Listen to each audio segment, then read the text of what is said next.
దాన్ని కూడా మా గౌరవ మంత్రివర్యులు దీని మీద గౌరవ ముఖ్యమంత్రి గారి సూచనలతో ఆలోచనలకి ప్రభుత్వం అనుగుణంగా గౌరవ మంత్రివర్యులు కొత్తగా వచ్చిన దీని మీద క్షుణ్ణంగా స్టడీ చేసి ఈ పాలసీకి సంబంధించిన అంశాన్ని కూడా ఈరోజు కేబినెట్ లో ఒక డిస్కషన్ చేయటం జరిగింది. దీన్ని ఇంకా కొన్ని మోడిఫికేషన్స్ తో చేయాలి అనేది కేబినెట్ సహచార మంత్రులు గౌరవ ముఖ్యమంత్రి గారు సూచించారు. దాని గురించి ఆ సబ్జెక్టు గౌరవ మంత్రి గారు వారు ఎక్స్ప్లెయిన్ చేస్తారు.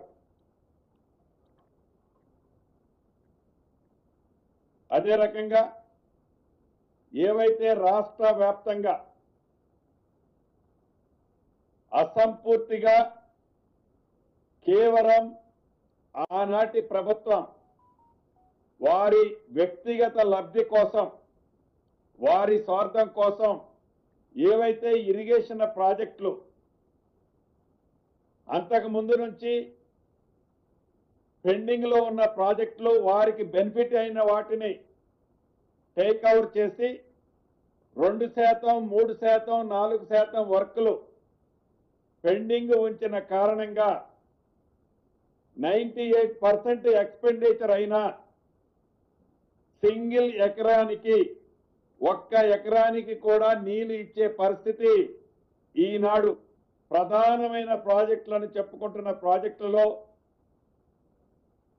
వ్యవసాయానికి ఆ నీటిని ఉపయోగించుకునే పరిస్థితి లేదన్నది రాష్ట్ర ప్రభుత్వం క్షుణ్ణంగా పరిశీలించిన తర్వాత అర్థమైంది. దానికి సంబంధించిన దాంట్లో ఏవైతే అసంపూర్తిగా మిగిలి ఉన్న ప్రాజెక్టులలో బ్యాలెన్స్ ల్యాండ్ ఎక్విజిషన్ ఏదైతే ఉందో ఈ రాబోయే కొద్ది రోజుల్లోనే వీలైనంత తొందరలో ఆ ల్యాండ్ ఎక్విజిషన్ ని కంప్లీట్ చేసి ఆ బ్యాలెన్స్ వర్కుల్ని పూర్తి చేయాలని కూడా గౌరవ ముఖ్యమంత్రి గారు అదే రకంగా నీటిపారుదల శాఖ మంత్రి వర్యులు ఉత్తమ్ కుమార్ రెడ్డి గారు కూడా ఈరోజు కేబినెట్ లో డీటెయిల్ గా ఎక్స్ప్లెయిన్ చేశారు మంత్రి గారు. దాన్ని కూడా గౌరవ ముఖ్యమంత్రి గారి సూచనలతో